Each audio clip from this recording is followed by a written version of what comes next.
वैदिक काल से 12वीं शताब्दी तक संगीत का इतिहास। भारतीय संस्कृति का आरंभ वेदों से माना जाता है। वैदिक काल में ऋषि मुनियों ने योग, प्राणायाम, ध्यान, धारणा व समाधि की उच्च अवस्था में मानव जीवन के कल्याण और निर्वहन के लिए प्रकृति से प्राप्त ज्ञान को प्राप्त किया। इसे वैदिक ज्ञान के नाम से जाना गया।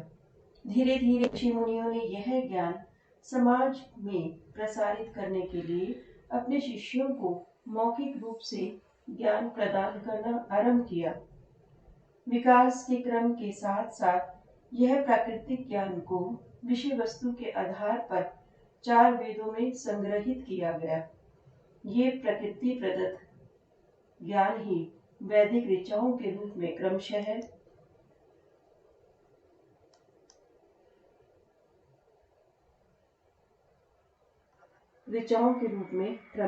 ऋग्वेद, यजुर्वेद, सामवेद, अथर्ववेद के रूप में जनमानस के समक्ष लिखित रूप में वेद व्यास जी के द्वारा प्रचारित व प्रचलित किया गया।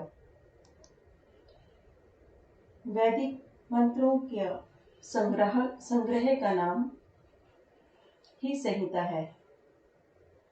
यह संहिता 4 प्रकार की है: ऋग्वेद, सामवेद, यजुर्वेद और अथर्ववेद। वैदिक काल के समय निर्धारण में संगीत विद्वान एकमत नहीं है। कुछ विद्वानों के अनुसार वैदिक काल का समय 2000 ईस्वी पूर्व से लेकर 1000 ईस्वी पूर्व माना जाता है। ठाकुर जयदेव सिंह का मानना है कि 4000 ईस्वी पूर्व से 5000 ईस्वी पूर्व का समय उचित तर्क के साथ अधिक सत्य प्रतीत होता है। वेद मंत्रों के संग्रह का नाम संहिता है। ऋग्वेद में स्तुति मंत्रों का संग्रह है। यजुर्वेद में यज्ञ के संबंधित काम आने वाले मंत्रों का संग्रह है। अथर्ववेद में जीवों की रक्षा के लिए प्रयोग में आने वाले मंत्रों का संग्रह है। व सामवेद में गायन योग्य मंत्रों का संग्रह किया गया है। ऋग्वेद में संगीत के लिए यम शब्द का भी उपयोग किया गया है। ऋग्वेद में स्वर शब्द को यम नाम से जाना गया। ऋग्वेद में 3 प्रकार के यम प्रचलित थे, जो उद्दात, अनुदात, स्वरित के नाम से जाने जाते थे, जो मूलतः स्वर उच्चारण की विशेष विधि है। उद्दात समान स्थान से ऊंचे उच्चारण को उद्दात कहते हैं। अनुदात समान स्थान से नीचे उच्चारण को अनुदात कहते हैं। स्वरित जिसमें दोनों का यानी उद्दात व अनुदात उच्चारण का समाहार हो जाए उसे स्वरित कहते हैं। ऋग्वेद के समय में नोटेशन सिस्टम प्रचलित था, अर्थात वेदों में स्वर पहचान के लिए चिन्हों का प्रयोग किया जाता था, जो कि सारे संसार का सबसे प्राचीन नोटेशन स्वरांकन पद्धति है। वेदों में स्वरांकन के कई प्रकार थे। एक ही वेद की विभिन्न शाखाओं में स्वरांकन भी अलग अलग थे, जैसे उद्दात का स्वर चिन्ह, अनुदात का स्वर चिन्ह, इसी प्रकार स्वरित का स्वर चिन्ह। ठाकुर जयदेव सिंह के अनुसार वेदों की भाषा गायन जैसी है, ना तो भाषा है और ना ही सर्वथा गान है। उद्दात, अनुदात व स्वरित स्वर नहीं बल्कि स्वरों की एक उच्चारण विधि है, ऐसा ठाकुर जयदेव सिंह का मानना है। ऋग्वेद में स्वरांकन को कई प्रकार के उदाहरणों द्वारा दिखाया गया है। ऋग्वेद काल में तंत्री, अवनद एवं सुषिर वाद्यों तीनों प्रकार के वाद्यों का प्रयोग होता था।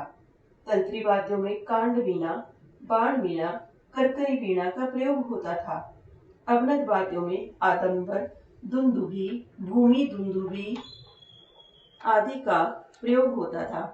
सुषिर वाद्यों में तुणव, नादी, वाकुल इत्यादि का वर्णन मिलता है। नृत्य का कार्यक्रम खुले प्रांगण में होता था व नर नारी द्वारा समूह नृत्यों का प्रचलन हो चुका था। यजुर्वेद में संगीत। यजुर्वेद में यज्ञ संबंधी कर्म कांड के मंत्रों का संकलन किया गया है। मंत्रों के उच्चारण के लिए गायक नियुक्त होते थे, जिन्हें क्रमशः होता, अथर्वया, उद्गाता एवं ब्रह्म कहते थे। वाद्यों का प्रयोग ऋग्वेद के समान था। शैलूष, नट, नर्तक आदि का उल्लेख भी मिलता है। वीणा शब्द सर्वप्रथम यजुर्वेद में मिलता है। वीणा के अतिरिक्त आडंबर, तूणव, शंख, पाणी, तल्व इत्यादि वाद्यों का वर्णन भी यजुर्वेद में मिलता है। सामवेद में संगीत, प्रणव या ओंकार को सभी वेदों का सार माना गया है और वेद सच्चिदानंद का प्रतीक है। वेद को ब्रह्म माना गया है, तभी तो वेदों की रचना अपौरुषेय है, सनातन है, शाश्वत है। साम शब्द का सामान्य अर्थ गीत लिया गया है। गीत स्वर और लय में संवाद बनाता है। उपनिषदों के अनुसार सारा विश्व ब्रह्म का मधुर संगीत है, इसी का नाम सामवेद है। भगवत गीता में श्री कृष्ण ने भी कहा है कि वेदा नाम सामवेदो अस्मि। इसी कारण भरत ने नाट्य शास्त्र में और शारंग देव ने संगीत रत्नाकर ने संगीत का आधार सामवेद माना है। सामवेद में स्वरों का विकास व गान अवरोही क्रम में आरंभ हो चुका था। साम स्वर म ग कोमल, रे सा, नी कोमल, ध प इस प्रकार से हुआ। साम के स्वरों का नाम व आधुनिक स्वरों के नामों को इस प्रकार से कह सकते हैं। सामवेद के स्वर को हम कृष्ट कहेंगे, जो आधुनिक स्वर का मध्यम है। प्रथम स्वर ग कोमल कहलाएगा, द्वितीय स्वर रे, तृतीय सा, चतुर्थ नी कोमल, मंद्र ध और अतिस्वार्य प। वैदिक काल में वाद्यों का वादन केवल गायन की संगति के लिए होता था। स्वतंत्र वाद्यों का वादन नहीं होता था। अथर्ववेद में अथर्व ऋषि द्वारा जीवों की रक्षा व शांति संबंधित मंत्रों का संग्रह अथर्ववेद में किया गया है। वैदिक काल में चारों वेदों के साथ ब्रह्म, आरण्यक, उपनिषद का भी समन्वय है। ठाकुर जयदेव सिंह ने बहुत सरल भाषा में इसकी व्याख्या की है, जो संक्षिप्त रूप से इस प्रकार से है। ब्राह्मण, ब्रह्म शब्द का अर्थ है मंत्र, वेद, चैतन्य। जो ग्रंथ इस ब्रह्म की व्याख्या का स्पष्टीकरण करता है, वह ब्राह्मण ग्रंथ कहलाता है। प्रत्येक वेद के अपने अलग अलग ब्राह्मण ग्रंथ हैं, जिन्हें संगीत विषयक सामग्री सामवेद के ब्राह्मण ग्रंथ, जिसका नाम सामवेदान ब्राह्मण है, उसमें मिलती है। आरण्यक ग्रंथ, जिनका निर्माण अरण्य यानी कि जंगल में रहकर ऋषियों द्वारा ब्रह्म, आत्मा और जगत पर विचार मंथन कर निर्माण हुआ, वह ग्रंथ आरण्यक ग्रंथ कहलाए। उपनिषद ग्रंथों में संगीत, वे ग्रंथ जिनका निर्माण गुरु के निकट बैठने से हुआ, क्योंकि उपनिषद का अर्थ है गुरु के निकट बैठना, वह ग्रंथ उपनिषद ग्रंथ कहलाए। इस काल तक गायन, वादन, नृत्य का मानव जीवन में आदरणीय स्थान था। ठाकुर जयदेव सिंह के अनुसार शिक्षा ग्रंथ, वेद के 6 अंग माने गए हैं, जिन्हें वेदांग कहा गया है। शिक्षा, छंद, व्याकरण, निरुक्त, ज्योतिष और कल्प। इनमें से शिक्षा और छंद वेद के शुद्ध पाठ के लिए आवश्यक हैं। व्याकरण व निरुक्त वेद के अर्थ को समझाने व ज्योतिष व कल्प यज्ञ के लिए शुभ दिन और शुभ मुहूर्त जानने के लिए प्रयोग किए जाते थे। वैदिक काल में संगीत, वैदिक काल में 7 स्वरों का विकास हो चुका था और स्वर के लिए 3 स्थान मंद्र, मध्य व उत्तम कहलाते थे। जो श्रुति व स्वर मंडल की गणना में कुशल होते थे, वह गणक कहलाते थे। गाथा या प्रशंसात्मक गान का प्रचलन था। कलाकारों को पर्याप्त धन मिलता था। कई वीणाएं एक साथ बजती थी और वीणा वादकों के नायक को गणगित कहते थे। गाथा गान करने वालों को गाथिन कहते थे। जो व्यवसायिक गायक होते थे, गान में मूर्छना का प्रयोग होता था, परंतु गीत, वाद्य, नृत्य के लिए संगीत शब्द का प्रयोग नहीं होता था। कोमल तीव्र स्वरों का भेद समझ में आ गया था। नियमित शास्त्रीय संगीत को गंधर्व विद्या के नाम से जाना जाता था। शिक्षा के लिए गंधर्व वेद प्रचलित था। विलंबित, मध्य, द्रुत लय का ज्ञान हो चुका था। संगीत शिक्षा के लिए नारदीय शिक्षा ग्रंथ में बहुत विकसित शास्त्रीय संगीत का वर्णन है, जिसमें उदात्त, अनुदात्त, स्वरित के सातों स्वरों की उत्पत्ति का वर्णन है। ग्राम रागों का वर्णन है। स्वर के वर्णों यानी रंगों का भी वर्णन किया गया है। नारदीय शिक्षा में 3 ग्राम, 21 मूर्छनाएं व 49 तानों का भी वर्णन मिलता है।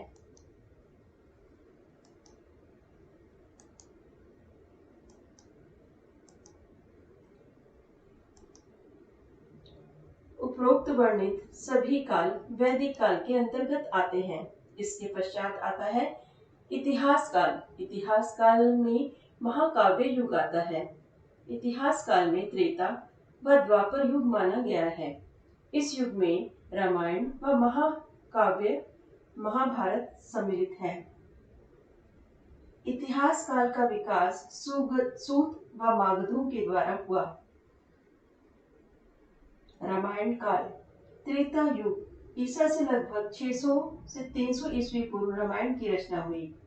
इक्ष्वाकु वंश के धर्मपरायण मर्यादा की मूर्ति श्री राम के जीवन पर आधारित रामायण महाकाव्य के अनेक प्रसंगों में वर्णित संगीत संबंधित वर्णन से तत्कालीन संगीत की स्थिति का ज्ञान होता है। रामायण महाकाव्य आदि कवि ऋषि वाल्मीकि द्वारा रचित है। ऋषि वाल्मीकि जी भृगु गोत्र में उत्पन्न होने के कारण भार्गव भी कहलाते हैं। रामायण में लगभग 24,000 श्लोक हैं। रामायण में गायन, वादन, नृत्य तीनों के लिए संगीत शब्द का प्रयोग किया जाने लगा था। तत्, अवनत, सुशील, घन वाद्यों के लिए आतोद शब्द का प्रयोग किया जाता था। गीत, वाद्य, नृत्य के सामुदायिक उत्सवों को समाज कहते थे। वैदिक काल में ही व्यवसायी गायकों का वर्ग बन गया था। इस काल तक इनकी संख्या बहुत व्यापक हो गई थी। बंदी, सूत, मागध इत्यादि को शास्त्रों का अच्छा ज्ञान रखने वाले परम संस्कारवान माना जाता था। इसी कारण समाज में इनका उचित मान सम्मान भी था। कुशीलव स्तुति गान करने वाले चारणों को कहते थे। रामायण काल में प्रचलित वाद्य।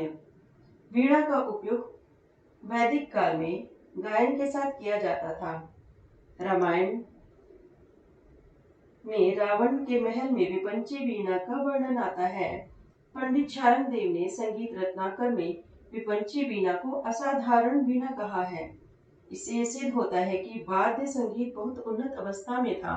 इसके अतिरिक्त वेणु, वंश, शंख, दुदुम्भी, भेरी, पणव, मृदंग, पटह, डिमडिम, आडंबर, मड्डुक, मुरज, चेलिका, कोन इत्यादि वाद्यों का वर्णन भी विभिन्न प्रसंगों में आता है।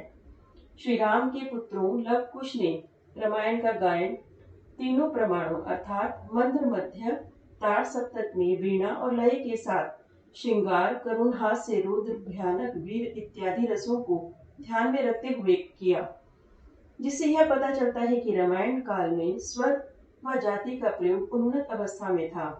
ताल व लय के लिए प्रमाण, लय, ताल, समताल, कला, मात्रा, शम्य इत्यादि शब्दों का प्रयोग किया गया था। रामायण में संगीत बहुत विकसित व उन्नत अवस्था में था। गायक, वादक, नृत्य का व्यवसायिक संघ भी था व अयोध्या, किष्किंधा, लंका नगरी, आश्रम, वन इत्यादि संगीत की मधुर ध्वनियों से गुंजायमान रहते थे। महाभारत काल।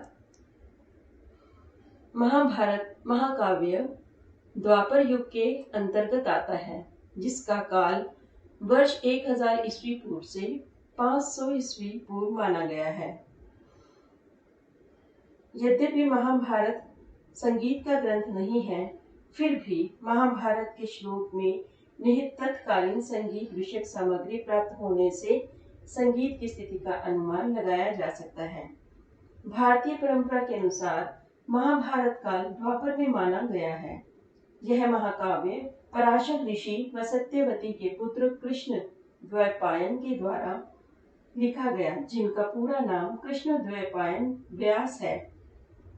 यह महाकाव्य 24,000 श्लोकों में मूल रूप से गणेश जी द्वारा लिखा गया है। महाभारत का काल वर्ष 1000 ईस्वी पूर्व से 500 ईस्वी पूर्व माना गया है। रामायण की अपेक्षा महाभारत काल में परिस्थितियां राजनीतिक सामाजिक रूप से अधिक जटिल हो गई थी, जिसके कारण संघर्ष, कला, शिल्प इत्यादि की गति भी अवरुद्ध हो गई थी। महाभारत काल में संगीत शब्द का प्रयोग नहीं हुआ है, बल्कि इसके स्थान पर गंधर्व शब्द का प्रयोग हुआ है। गंधर्व शास्त्र उन्नत अवस्था में था, जिसमें गीत, वाद्य, नृत्य सम्मिलित थे तथा सभ्य समाज में इसका बहुत आदर था। उस समय राजा ने संगीतशाला व नर्तन नगर बनाए हुए थे, जिनमें संगीत की शिक्षा की पूर्ण व्यवस्था थी। यज्ञों को उत्सव की तरह मनाया जाता था, जिसमें नट नर्तक भी कला का प्रदर्शन करते थे। समाज में गंधर्व अभिजात गायक थे। इनके अतिरिक्त स्तुति मंडल, वीर गाथा के व्यवसायिक गायक भी थे, जो नट, सूत, बंदी, मागध थे, जो विभिन्न प्रकार की तालों का प्रयोग करके गाते हों, उन्हें वैतालिक कहते हैं, जो व्यवसायिक कलाकार थे। संगीत संस्कृति का एक आवश्यक अंग समझा जाता था। संगीत शिक्षण की पर्याप्त व्यवस्था थी। षडज, मध्यम, गंधार, ग्राम का प्रयोग किया जाता था। संगीत जीवन का अभिन्न अंग था, जिसके कारण सुशिक्षा प्राप्त कलाकार भी मिलते हैं। हरिवंश में संगीत, यह महाभारत का अंतिम भाग है। खिल का अर्थ है शेष भाग, जो बाद में जोड़ा गया हो। हरिवंश का काल 2री शताब्दी से लेकर 5वीं शताब्दी तक का काल है। इस काल में ग्राम रागों का तथा विभिन्न वाद्यों का प्रयोग होने लगा था। हलिसक नृत्य, जिसमें स्त्रियां समूह में मंडलाकार नृत्य करती हैं, हलिसिक लोक नृत्य को श्री कृष्ण ने अपनाया और उसमें विकास करके रास का निर्माण किया। यह लय व ताल से युक्त उच्च आध्यात्मिक नृत्य माना जाता था। चाणक्य गायन शैली को श्री कृष्ण ने इंद्र की सभा में सीखा। यह कठिन गायन शैली है। इसके साथ नृत्य भी होता है, जिसमें पद के अनुरूप गीत के भाव नृत्य व अभिनय द्वारा व्यक्त किए जाते थे। चाणक्य संगीत कला का बहुत उत्कृष्ट रूप समझा जाता था। पुराणों में संगीत, पुराण ग्रंथों का संग्रह काल ईस्वी के आरंभ से 5वीं ईस्वी तक माना गया है। प्राचीन समय के वे विश्वकोश हैं, जिनमें जीवन के सभी अंगों पर प्रकाश डाला गया है। वे सब 18 पुराण हैं। पुराणों का काल ईस्वी के लगभग 5वीं शताब्दी माना गया है। इन 18 पुराणों में से 3 पुराणों में संगीत उपयोगी सामग्री मिलती है। वायु पुराण, मार्कंडेय पुराण और विष्णु धर्मोत्तर उप पुराण है। इन पुराणों में स्वर मंडल अर्थात 7 स्वर, 3 ग्राम, 21 मूर्छना व 49 स्थानों का वर्णन है। गीतक, गुरु लघु अक्षरों और विभिन्न तालों के आधार पर भिन्न प्रकार में रचित गीत गीतक कहलाते हैं। वायु पुराण में गीतक का वर्णन आता है। विष्णु धर्मोत्तर पुराण में गीत वृत्ति, रस, रसों की दृष्टि से लय, जाति, लक्षण, अलंकार, आतोद, जिसमें तत्, सुषिर, घन, अवनद का वर्णन मिलता है। ताल, वृत्ति, लय इत्यादि का भी वर्णन किया गया है। पाणिनि की अष्टाध्यायी व्याकरण से संबंधित है, जिसमें संगीत के वाद्यों का वर्णन भी आता है। सम्मद में वर्णन से प्रतीत होता है कि सम्मद उत्सव, जिसमें गान, वादन, नृत्य का समावेश था, एक वृंद संगीत था, जिसका उस समय बहुत अधिक प्रचलन था। बौद्ध व जैन काल, ईस्वी पूर्व 600 से 400 का काल जैन व बौद्ध काल माना गया है। बौद्ध काल में संगीत की स्थिति को जातक कथाओं तथा भारहूत, सांची, अमरावती नागार्जुन कोंडा के स्तूपों से ज्ञात किया गया है। जातक ग्रंथों में बुद्ध के पूर्व जन्म की कथाएं हैं, जिनके विभिन्न प्रसंगों से संगीत की जानकारी प्राप्त होती है। भूतकाल में कला के लिए शिल्प शब्द प्रचलित था व सप्ततंत्री वीणा प्रचलित थी। 2 प्रकार के गंधर्वों का वर्णन आया है, जिन्हें देव गंधर्व व मनुष्य गंधर्व कहा है। देव गंधर्व देवताओं को अपने संगीत से प्रसन्न करते थे।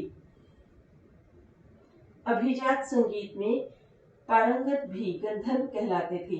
गाथा गान बौद्ध धर्म के प्रचार का एक साधन था, जिन्हें बौद्ध भिक्षु स्वरों में वाद सहित गाते थे। इस काल का संगीत भारत के नाट्यशास्त्र के संगीत जैसा विपंची चित्रा वीणा के रूप में प्रचलित थी। रावण द्वारा मध्यम ग्राम में वीणा वादन के साथ गाथा गाने का वर्णन भी मिलता है। इससे ज्ञात होता है कि षडज ग्राम व मध्यम ग्राम भी प्रचार में था।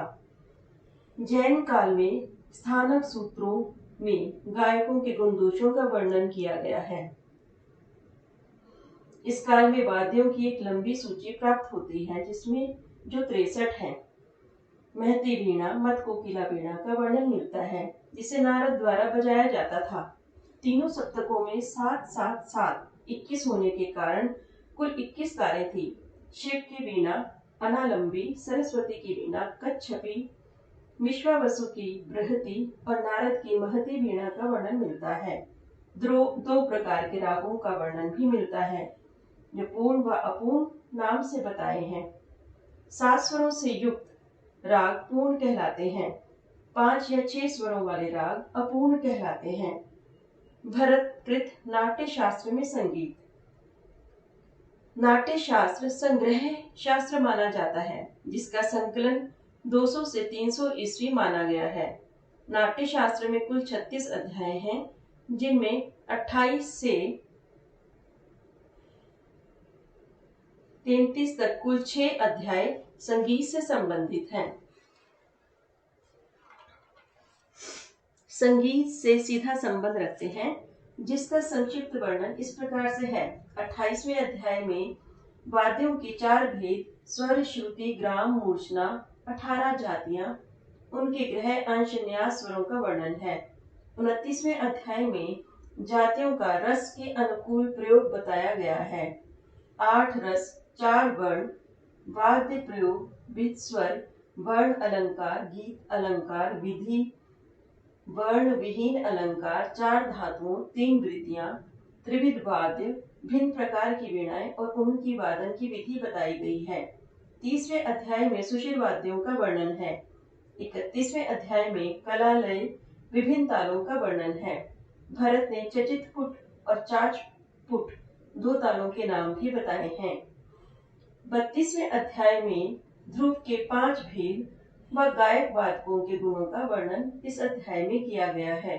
33वें अध्याय में अवनत वाद्यों की उत्पत्ति, वाद्य वादन, इनके वादन की 18 जातियों, वादकों के लक्षण तथा कंठ के 6 गुण भी बताए गए हैं। मतंग मुनिकृत बृहद्देशी ग्रंथ। बृहद्देशी ग्रंथ 6ठी शताब्दी में संगीत के महान विद्वान मतंग मुनि द्वारा लिखा गया। बृहद्देशी ग्रंथ के लिए मतंग मुनि स्वयं कहते हैं, देशे देशे प्रवर्ते असो ध्वनिर्निदेशिति संहिता, अर्थात भिन्न भिन्न देशों एवं स्थानों में ध्वनि फैलती एवं प्रवृत्त होती है, इसीलिए यह बृहद्देशी कहलाती है। मतंग राग का वर्गीकरण मुख्यतः 2 विभागों में करते हैं। नंबर 1 ग्राम राग और नंबर 2 भाषा राग अथवा देशी राग। राग और प्रबंधों का विस्तृत वर्णन बृहद्देशी में ही प्राप्त होता है। उन्होंने रागों की जो परिभाषा बृहद्देशी में दी है, वह आज भी सर्वसम्मति से स्वीकार्य है, जो इस प्रकार से है। यो अयो ध्वनि विशेषस्तु स्वर वर्ण विभूषिता रंजको जनचिता नाम सा राग कथितो बुधे। बृहद्देशी ग्रंथ के 8 अध्याय हैं, जिनमें राग अध्याय, स्वर अध्याय और प्रबंध अध्याय ही खंड रूप में मिलते हैं। मतंग मुनि चित्रा वीणा के वादक थे। जिनमें 7 तंत्रियां होती हैं। मतंग मुनि को किन्नरी का भी आविष्कारक माना जाता है। मतंग मुनि ने जाति के 10 लक्षणों का वर्णन भी किया है तथा गंधार ग्राम का भी वर्णन किया है। 12 स्वर मूर्छना पद्धति, 84 मूर्छना, तान, जातियों की मूर्छना का भी वर्णन किया है।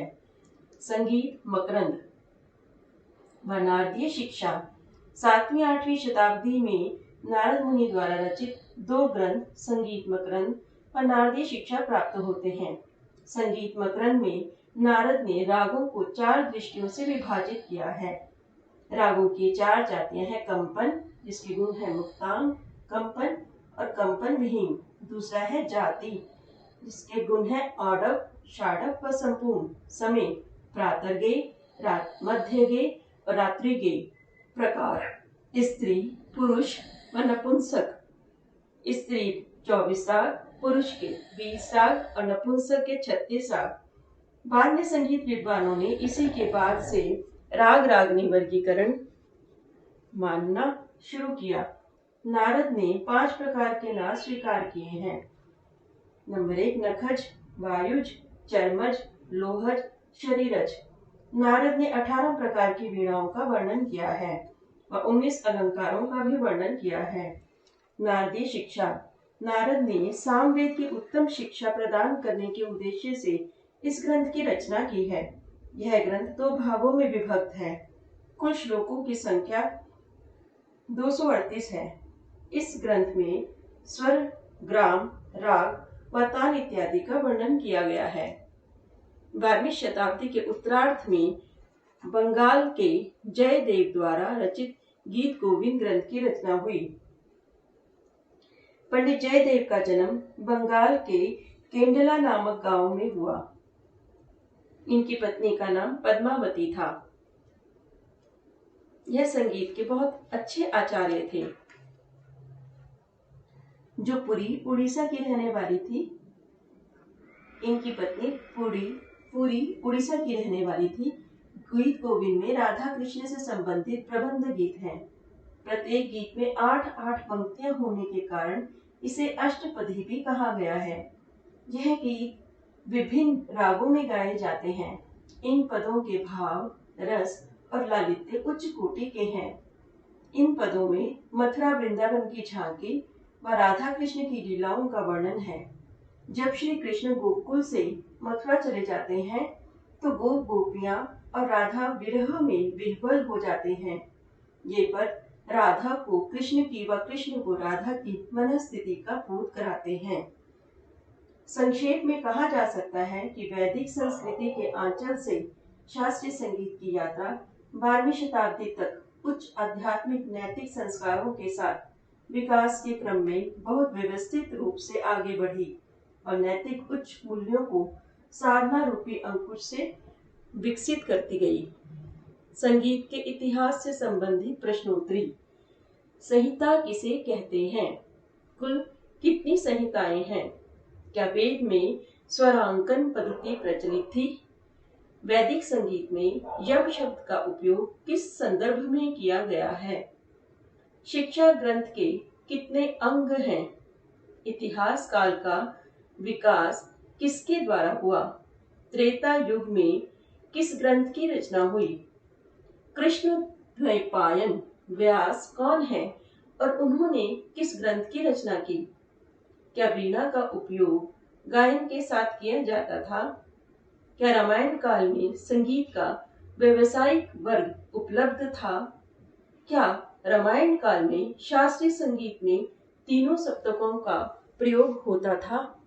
कुल पुराणों की संख्या कितनी है? बोधकाल कब से कब तक माना जाता है? व नाट्य शास्त्र की रचना किसके द्वारा हुई? धन्यवाद।